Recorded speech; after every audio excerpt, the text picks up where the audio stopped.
My name is Matt Core, and I'm a concept artist in the video game industry. Now, I've gotten a lot of questions about the specifics of how I go about making these digital paintings. A lot of people seem to have in their mind that it's a very confusing process. Well, I've gone ahead and created an online resource that'll hopefully demystify some of this process. Because the truth is, there's a lot of practice involved because it is artwork. But the computer part of it, using Photoshop, is really not all that challenging. So I've created these videos to distill the process that I use in Photoshop down into repeatable steps. And even though I love watching speed paint videos on YouTube, my approach is going to be a little different.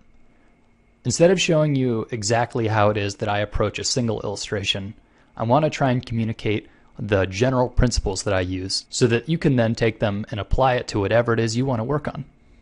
So we're going to start out slow, and by the end of these 5 videos, you'll be off and running.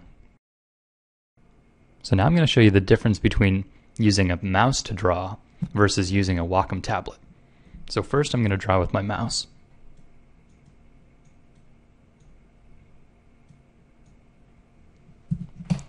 And now I'm going to pick up my tablet and I'm going to draw.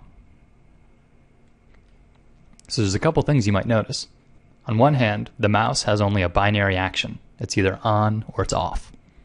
With the stylus, you have a gradation of pressure sensitivity to go from light to dark. Also, my motions can be much more fluid because it's a lot more like drawing with a pen than it is clicking with a mouse. So this is a crucial first step to get started. Now, before we get in too deep here, I'm going to take a step back and make a few definitions. So, in Photoshop terms, a palette is not what you'd think of in the traditional painting sense. Instead, whenever I say palette, I refer to a floating panel of information. When you open the window menu, you can hide or reveal palettes. So this is the layers palette. And at the bottom of the palette, you can see buttons that will create new layers and delete old layers. The vertical palette on the left side of the screen that you see right here is called the Tools palette. And this is going to be open almost all the time, and it contains things like the brush tool, the eraser tool, and your color swatches. And when you click a tool like the brush tool, the horizontal bar at the top of the screen will change. And this is called the tool properties. So as you see here, I've got opacity and flow. Those are properties of the brush tool. If I were to change it to the eraser, I'd have different properties up there. And now once you've got the brush tool selected, one of the most simple and common actions is to change the color on the brush. So to do that, you're going to go to the bottom of the tool palette and you'll see 2 squares of color. It probably defaults to a black square and a white square. Now the one that's overlapping the other is called the foreground color. And for our purposes, the foreground color is what's on your brush. So right now it's black.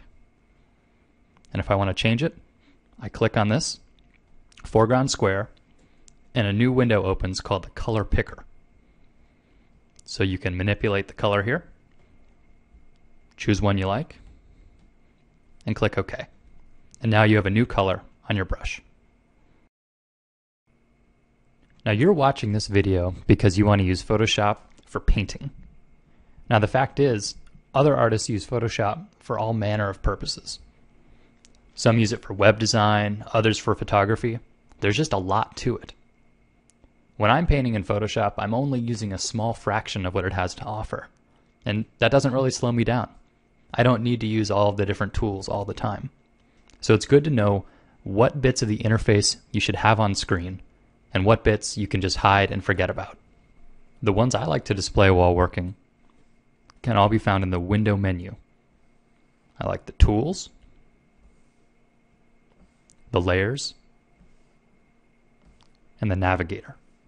And I'll get into the details of each of these in the following videos. But for now, just know that this is the layout that I'll be using, and these are the 3 important palettes to have on screen. One of the most important parts about using the computer to paint is to let the software get out of the way. What you want to focus on is the fun part, the illustration. What you don't want to worry about is which button to press and where this and that menu is hidden. So I think one of the first concepts you need to learn are some handy keyboard shortcuts to navigate around Photoshop, ways that you can avoid using on-screen buttons and avoid using menus. Specifically, the ability to zoom and the ability to pan. So if you want to zoom into your image, you could click the large mountains on the navigator or the small mountains to zoom out.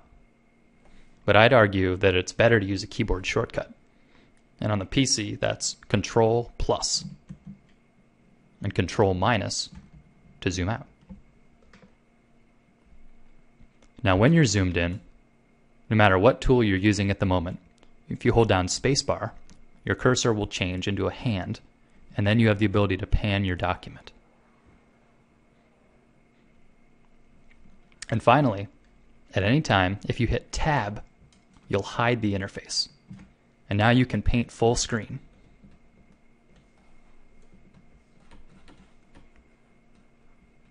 And you don't need to worry about things cluttering up your view. Now to bring it all back, hit Tab a second time, and there it is. So one more time, that's Control plus to zoom in, Control minus to zoom out, and spacebar to use the hand tool. If you're new to Photoshop, we've just covered a lot of ground.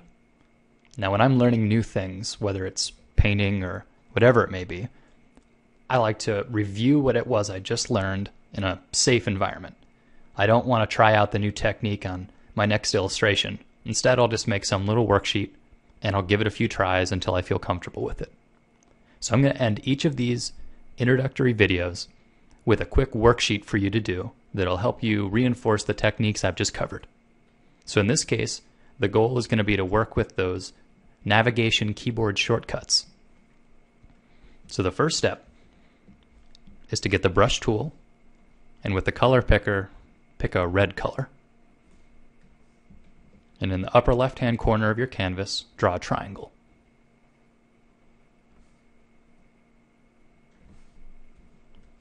Now switch to blue and draw a rectangle in the bottom lower right-hand corner.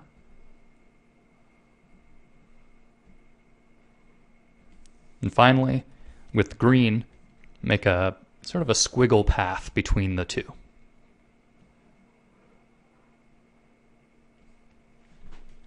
Okay, now that you've done that, you're going to hide the interface with the Tab button.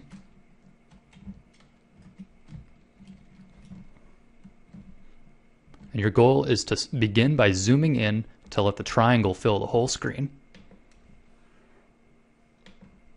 And use the pan key, the spacebar, if you need to recenter. And then to follow this squiggle path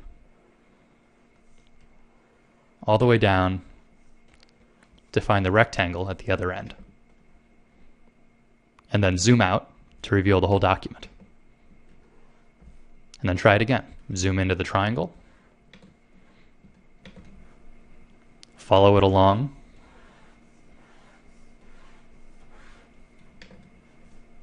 And then zoom out to reveal your whole document.